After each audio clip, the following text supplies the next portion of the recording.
This is Brian Rogers for the BBK Performance R&D and Technical Support Department to show you how quickly and easily you can add even more horsepower, torque, and throttle response to your 2011 Mustang GT using our cold air induction system, part number 1768.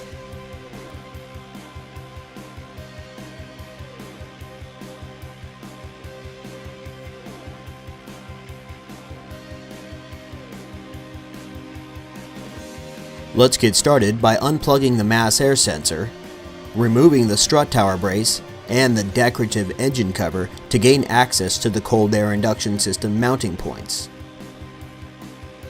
Use pliers to lock the clamp open on the sound tube and pull the sound and PCV tubes away from the induction hose.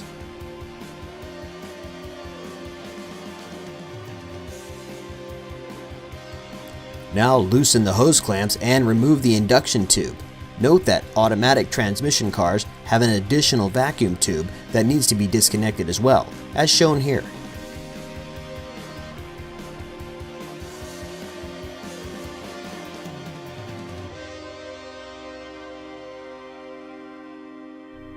Remove the airbox hold-down bolt and lift the unit out of the car. Then, remove the snorkel for the airbox by pulling it toward the firewall. Carefully pry up on the center of the push-in pins to remove the radiator cover. Then, remove the driver's side radiator hold-down bracket. Begin assembling the BBK cold air induction system by bolting the hold-down studs to the filter shield. Then, place the hold-down grommets from the bottom of the factory airbox over the studs. Push the seal strip onto the top edge of the BBK filter shield and remove the mass air sensor from the stock airbox. Transfer the mass air sensor to the BBK inlet tube with the opening in the sensor facing the straight end of the tube using the supplied bolts.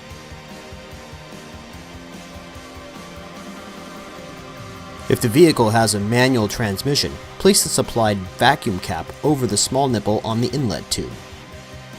Place the filter over the filter base and attach using the large supplied hose clamp. Back at the car, guide the studs and grommets in the heat shield into the holes in the fender apron while guiding the tab over the radiator mounting post. Then secure the shield with the original bolt and the radiator mounting bracket. Route the sound tube under the heat shield and secure it to the heat shield by pushing the rubber mounting stud up through the hole in the bottom of the shield. Place one of the supplied couplers over the throttle body and secure it with a supplied hose clamp. Slide another hose clamp over the coupler, leaving it loose. From here, you can place the inlet tube into the coupler with the straight end protruding through the heat shield and attach the sound tube to it with the original clamp. Place the remaining coupler and clamps over the end of the inlet tube. Then place the end of the filter base into the coupler and tighten the two clamps to secure it and the loose clamp that's on the throttle body. Reattach the PCV hose, and if you have an automatic transmission, you'll connect the vacuum hose. Plug in the mass air sensor and finalize the assembly by reinstalling the radiator cover, decorative engine cover, and the strut tower brace. Let's put the 1768 cold air induction system to the test on the dyno.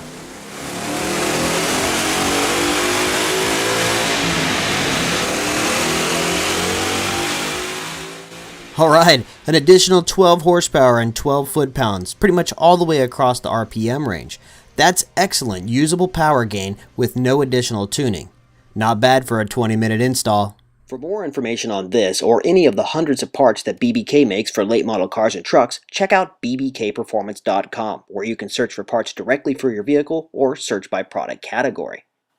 At bbkperformance.com, you can also watch fun and informative product detail and installation videos or download instruction sheets. If you're looking for a local distributor in your area, you can find that on our website too with our dealer locator. bbkperformance.com even has a library of magazine articles from years of independent testing for you to review. And while you're there, don't forget to check out the BBK homepage and blog to see what's new. Thanks for watching.